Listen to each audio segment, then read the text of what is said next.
नमस्कार दोस्तों, सुबह का राम राम। यूट्यूब पे क्लासेज में आपका फिर एक बार स्वागत है। उम्मीद करते हैं कि आपकी पढ़ाई अच्छी चल रही होगी। आप रेगुलर ऑनलाइन क्लासेज के साथ जुड़ रहे हैं, वीडियो रेगुलर देख रहे हैं और आशा है कि आप होमवर्क भी बराबर कर रहे होंगे। तो जैसे अपना सत्र शुरू होगा तो ये ऑनलाइन जो क्लासेस चली हैं उसका होमवर्क प्रत्येक टीचर एक बार आपके वर्क बुक में देखेगा। आगे हम अपने मूल टॉपिक पे चर्चा कर रहे हैं और मूल टॉपिक राजनीतिक विज्ञान का जो पार्ट फर्स्ट था, उस पार्ट फर्स्ट का लेसन सेकंड था शक्ति, सत्ता और वैधता।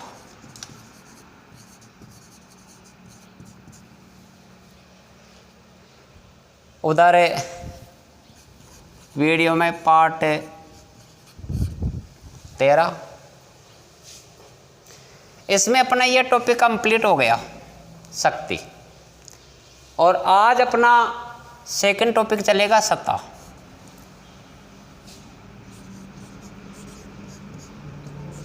किसे कहते हैं, परिभाषा किन किन विद्वानों ने दी है, क्या इसमें अंतर है और किस प्रकार से यह संबंधित है। सामान्य रूप से अगर देखना चाहें तो शक्ति के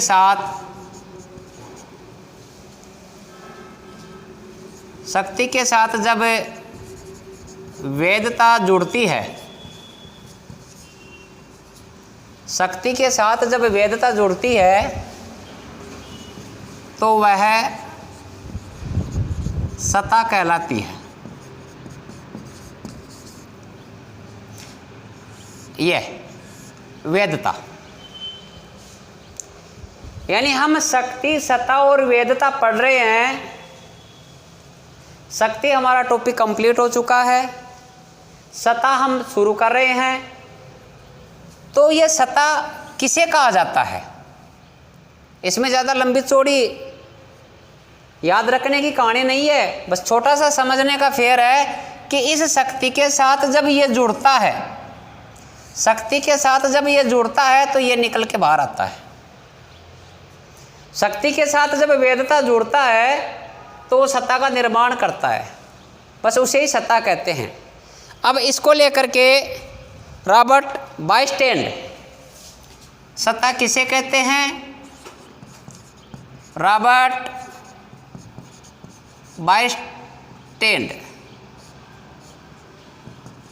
बाइस्टैंड नाम का एक विद्वान है। वो सत्ता को निम्न प्रकार से स्पष्ट करता है। सत्ता शक्ति का संस्थागत प्रयोग है। सत्ता रॉबर्ट बाइस्टैंड के अनुसार सत्ता शक्ति का संस्थागत प्रयोग है या संस्थागत अधिकार है, प्रयोग है या अधिकार है। रॉबर्ट बाइस्टैंड ने, वैसे तो इसकी सामान्य जो परिभाषा है वो हमने स्पष्ट कर ली। सत्ता है, जब शक्ति के साथ वैधता जुड़ता है तो वो सत्ता कहलाता है। शक्ति के साथ वैधता का जुड़ना सत्ता का कहलाना है। अब विद्वान के अनुसार देखें तो रॉबर्ट बाइस्टैंड नाम का एक विद्वान है, वो रॉबर्ट बाइस्टैंड नाम का विद्वान ये कहता है कि शक्ति जो सत्ता है, उस सत्ता में शक्ति का जो प्रयोग है, संस्थागत प्रयोग है, संस्थागत अधिकार है, उसी को सत्ता कहा जाता है। दूसरा विद्वान इसमें हेनरी पियोल,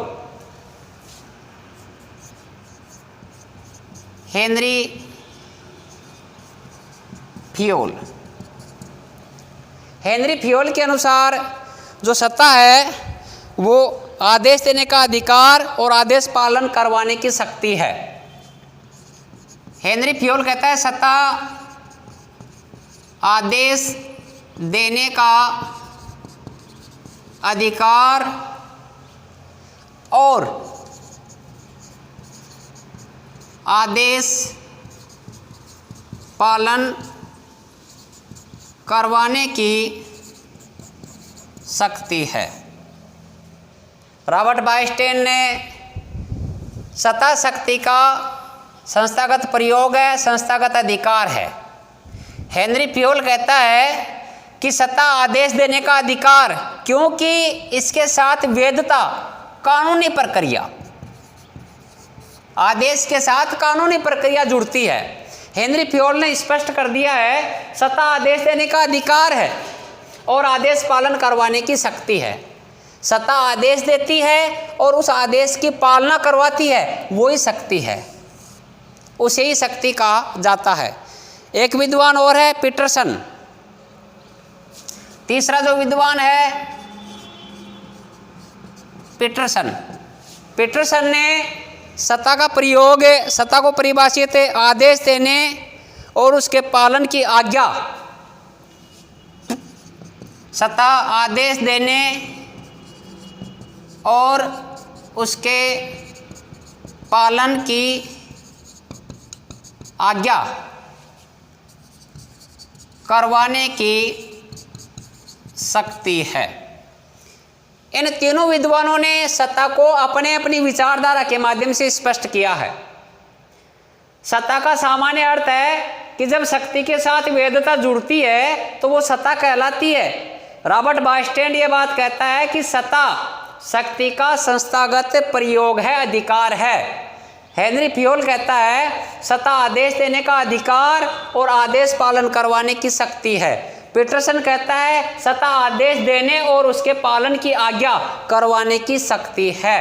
इन तीनों विद्वानों ने इस सत्ता को अपनी अपनी विचारधारा के माध्यम से, अपनी अपनी परिभाषा के माध्यम से स्पष्ट किया है। अब हम सत्ता के पालन के आधार देखते हैं। अगला जो टॉपिक है सत्ता पालन के आधार।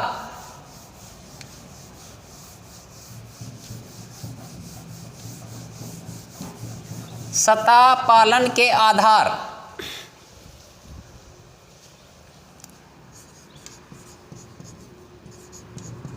सत्ता पालन के आधार। किन आधारों के माध्यम से सत्ता का पालन किया जाता है?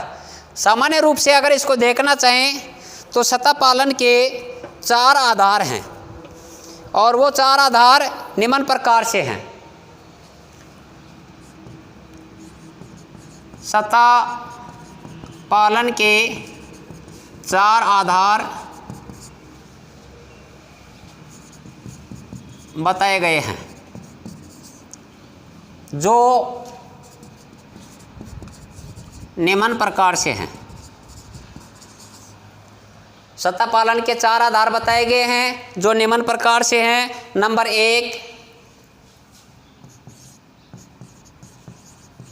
विश्वास। नंबर 2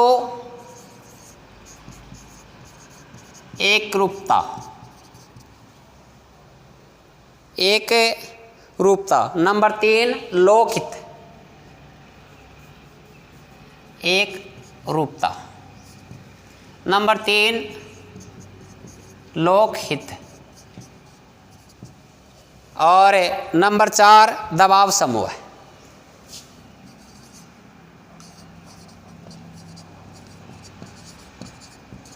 नंबर 4 दबाव समूह। ध्यान देने की बात है सत्ता के पालन करवाने के निम्न आधार बताए गए हैं। नंबर 1 विश्वास। एक दूसरे पे विश्वास होना आवश्यक है। सत्ता पालन का आधार है कि जब तक एक दूसरे के ऊपर विश्वास नहीं होगा तब तक हम सत्ता का पालन नहीं कर पाएंगे। स्पष्ट है इसमें। एक दूसरे विश्वास होना, एक दूसरे पर विश्वास का होना ही सत्ता का